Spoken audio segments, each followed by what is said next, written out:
Hello mga ka-viewers, kamusta po kayo? Ngayon is nandito po tayo sa Pangasinan at magkakaroon po tayo ng house tour sa bahay po na ginawa ni CSR Builders. Again mga ka-viewers halos po mga client natin nagpagawa lately kay Ma'am Ces is mga from US. Ito naman po si client is sa state po siya ng Hawaii. So ito po mga ka-viewers, nung ginagawa pa lang yung bahay or planning pa lang, na-meet ko na po sila client. Tapos nakita ko na po yung gusto nila mangyari sa lupa nila kasi ayun po compound and gusto nila spacious talaga po yung bahay.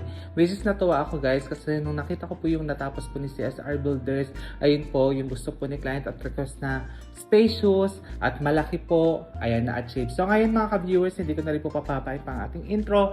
Mag-turn na po tayo sa kanilang ginawang bahay. So let's go! And now guys, dito po tayo mag-house tour sa Urdaneta, Pangasinan. So ito po ay bahay po ng ating subscribers from USA at sila po ay nagpagawa ng bahay kay CSR Builders. So ito pong area is compound po ito. Actually, nasa 701 square meters po ang total lot area po nito. Pero ang nagamit po na lupa para po sa bahay is 180 square meters. Ang total development area naman po ng bahay is 297 square meters.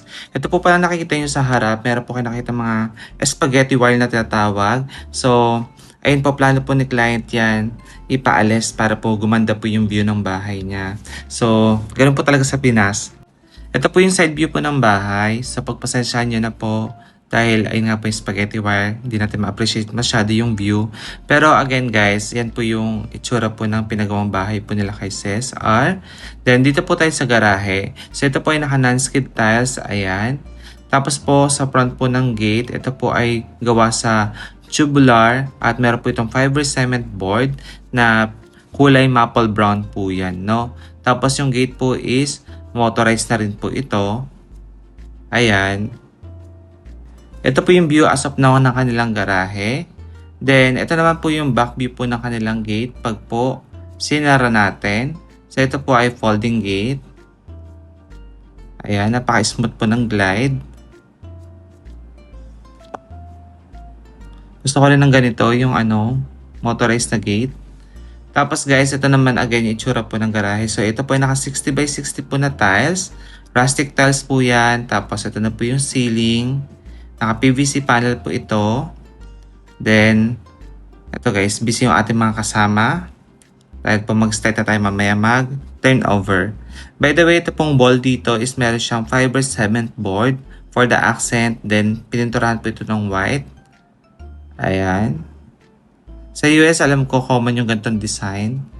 Tapos po, ito na rin po yung main door. Then, try natin mag-tour pa sa gilid ng bahay. Although kahit compound siya. Sa gilid po ng house, dito po located ang kanilang laundry area. So, puntahan na lang po natin para makakuha tayo ng idea. Ito po siya. Again, ito po yung kanilang laundry area.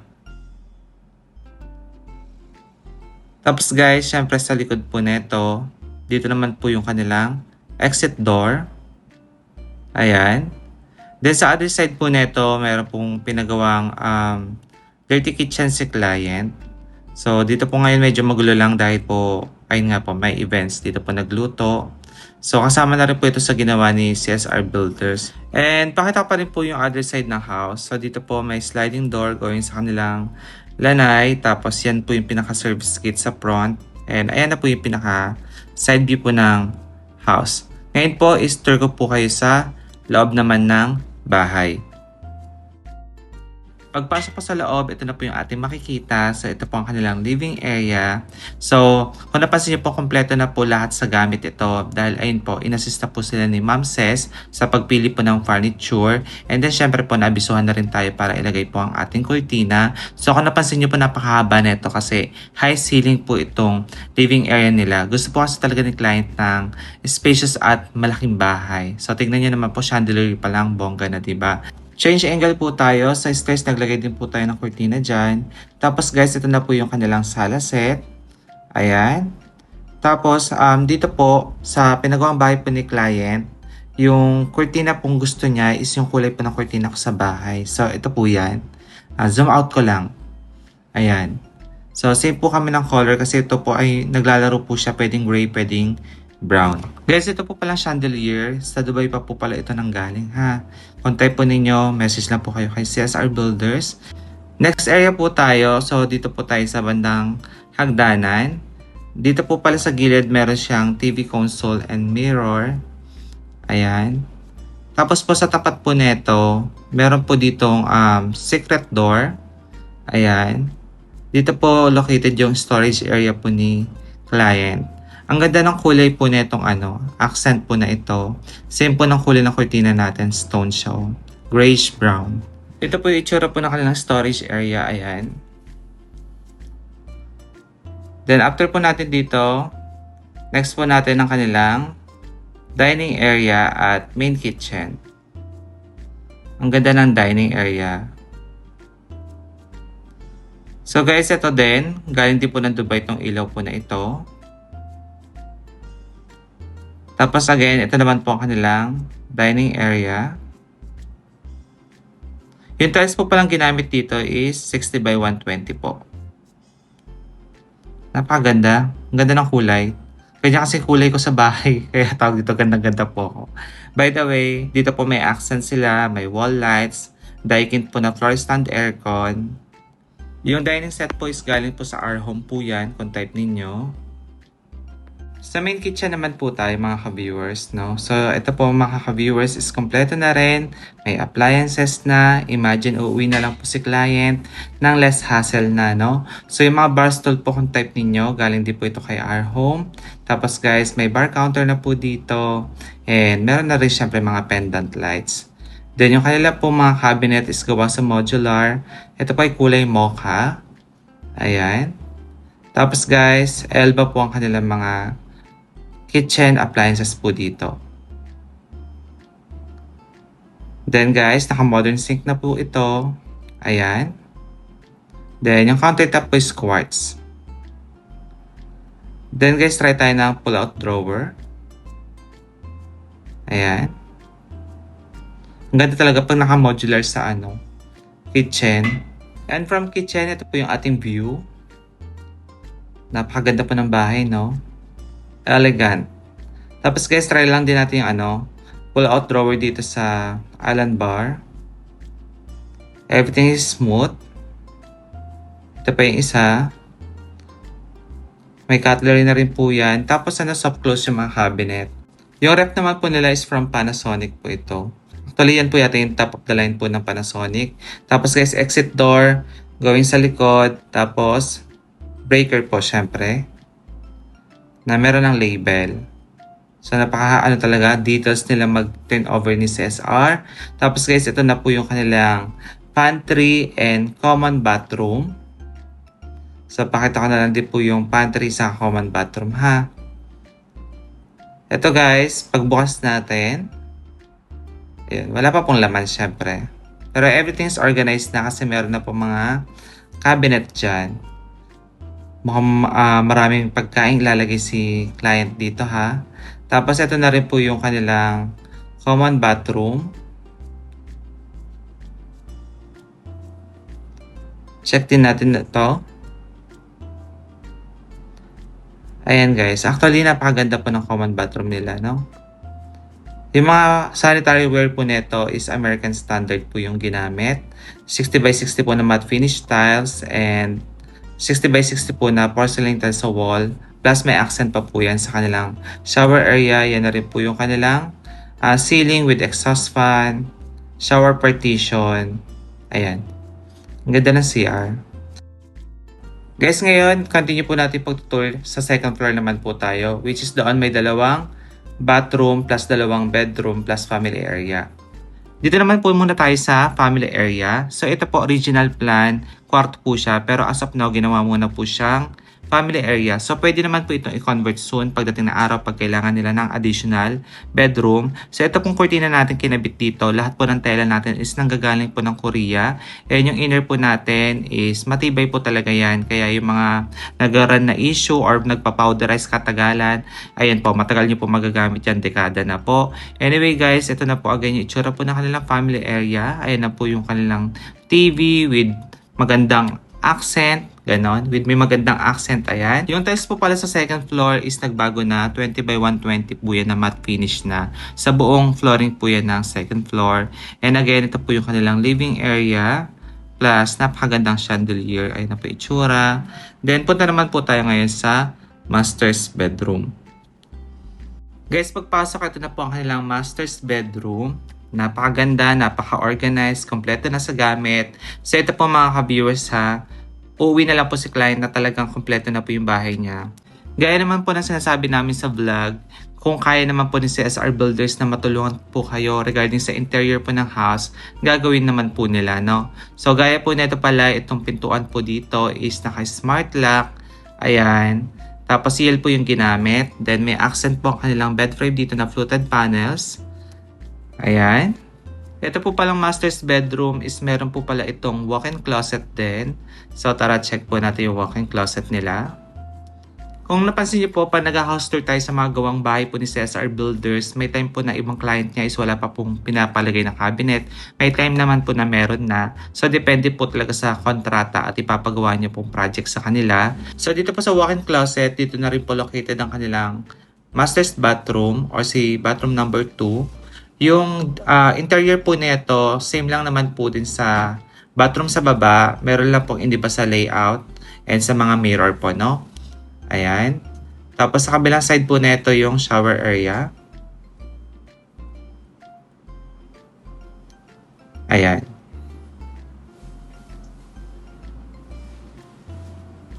Next naman po natin yung kanilang common bathroom po dito sa second floor. Pakita ko na lang din po kahit po same lang din po ng materials na ginamit ha. After po natin sa master's bathroom, dito naman po tayo sa common bathroom sa second floor. Ito po yung third bathroom po ng house. So yung interior po, materials na ginamit is same po. Pero pakita ko lang po sa inyo kung gaano po kakonsistent po yung pagkakagawa po ng bahay po ni client. So at least para makakuha na idea kung plano nyo po kunin si CSR Builders. Tapos ito naman po yung last bedroom, si bedroom number 2. So kompleto na rin po yan. Meron na rin po itong curtains, bed frame. So yung kurtina po kung type nyo po, pwede kayo mag-message sa akin Facebook ha. Billy Toledo Vlog po. Ayan. Pag-usapan po natin kung paano po natin pagagandahin ang dream house po ninyo. And again, ito po yung interior look po ni bedroom number 2. Kompleto na po yan. Meron na din po itong wardrobe cabinet. Ganda ng kwarto na ito. Type ko siya. And lastly po, bago po matapos ang ating vlog, ito po yung view or top view po ng bahay po ni client. Yung kanyang living area. And yung stairs.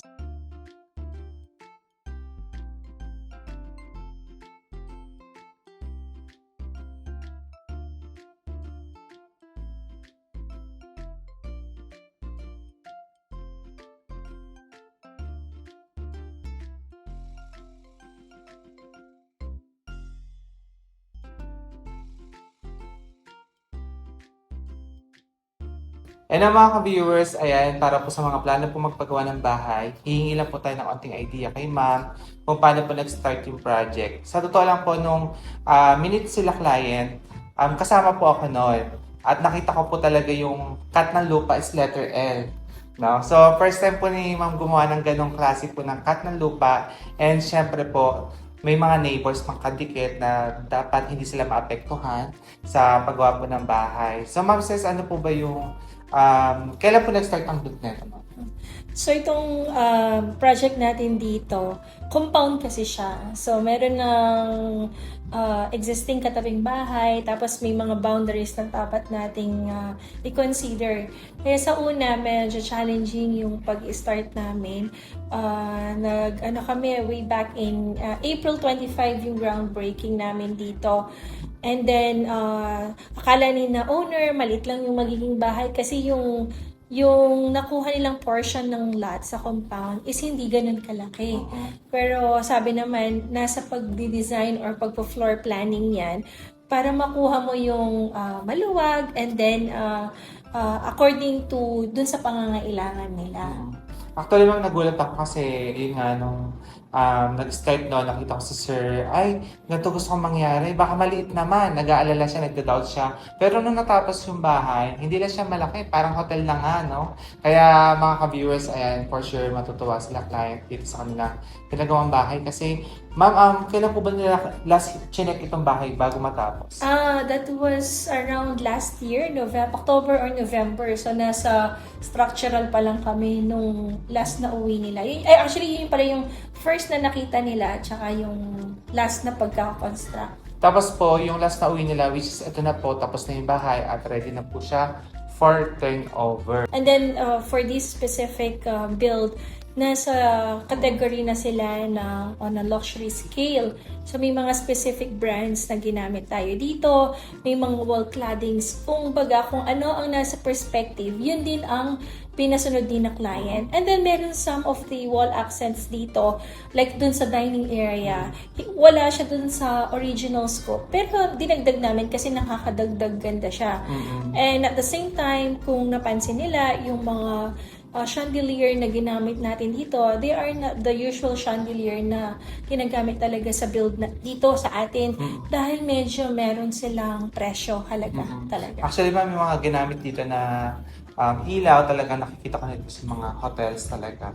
Ganun. Kaya sabi ko nga, pagpasok ko, hotel feels ang vibes. Ganyan. So mga viewers, ito pong bahay, kung plan niyo po magpagawa, kasi by ano po to by level syempre, no? Syempre kung mas maganda po ang bahay, mas maganda din yung materials na gagamitin, syempre po, expect natin mas kakain po siya ng cost Budget, po, yeah. na budget. Pero syempre mga ka-viewers, meron naman din pong pwedeng gawin na i-fit dun sa budget po ninyo, yung ipapagawa ninyong plano ng bahay po ninyo kay Ma'am Ces. Kasi ma'am, ano po ba yung mga na-encounter niyo regarding sa pagpaplano ng sasabihin nila 1M lang, ganito, gano'n po ba? So, minsan meron sasabihin na eto lang ang budget nila. Pero syempre, ako nagiging transparent and honest lang sa client.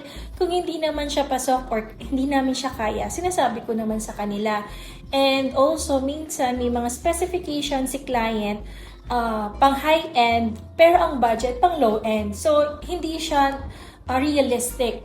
And we tell them na ito po ang realistic para doon sa expectation nyo. Para yung expectation versus reality. Yung mga ganon. So mga ka-viewers, kung plano niyo pong kuhanin yung servisyo po ni CSR Builders, ni Ma'am Ces, maganda po, again, makipag-set kayo ng meeting, gaya po na itong client namin from Hawaii. Ayun po, nakipag-set ng meeting sa kanila. And yung mga previous po naming mga viewers, ayun po, nakipag-set ng meeting. So, ma'am, saan nila kayo pwedeng i-message? So, pwede po kayo mag-message sa aming Facebook, sa Messenger, and then from there, we'll take it further dun sa mga details na kakailanganin pa. Like our build guidelines for this year. And as you all know po, affected tayo ng nangyayaring hindi maganda sa may gitnang silangan. So, may effect po yun sa ating mga material costs at the moment po. Kaya medyo ako din mga ka-viewers, no? Yung mga workers ko, iniisip ko sila number 1 eh. Kung may magpapagawa ba ng kortina, pero I believe naman, God's will, magbibigay naman si Lord. So mga ka-viewers, ayan ha, pwede kayo mag-contact po sa kanilang messenger. Again, kung gusto niyo po malaman yung details po ng bahay, magkano po yung inabot, ayun po, message niyo po sila again sa kanilang Facebook. Again, hopefully meron po kayo nakuha idea po sa another vlog natin na ito. Maraming salamat po sa panonood. Ingat po kayo and God bless. Bye-bye!